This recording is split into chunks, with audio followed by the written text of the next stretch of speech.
పంచామృతాలలో మొదటిదైనటువంటి పాలచేత శివలింగమునకు అభిషేకము చేసినంత మాత్రము చేత మీరు నోరు విప్పి అడగకపోయినా పరమాత్మ యొక్క నిర్హేతుక కృపాకటాక్ష వీక్షణముగా మీకు లభించేటటువంటి ఉత్తరక్షణ ఫలితమేమి అనగా కుటుంబమునందు సర్వ సౌఖ్యములు మీకు కలుగుతాయి.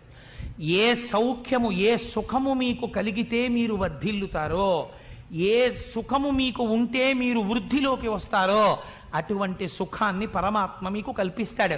ఏమండి, నేను శివలింగానికి ఆవు పాలతో అభిషేకం చేశాను, నాకేమో జిల్లా కలెక్టర్ పోస్ట్ రాలేదేమిటండి అని మళ్ళీ వచ్చి నా కాలర్ పట్టుకోకండి.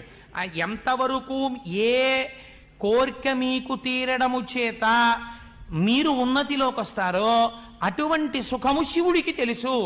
శివుని శిరమున కాశిన్ని నీళ్లు చల్లి పత్తిరి సుమంతనెవ్వాడు పారవయిచు కమధేనువు అనింటి గడిపశువు అల్ల సురశాఖవానింటి మల్లె చెట్టు. ఆయన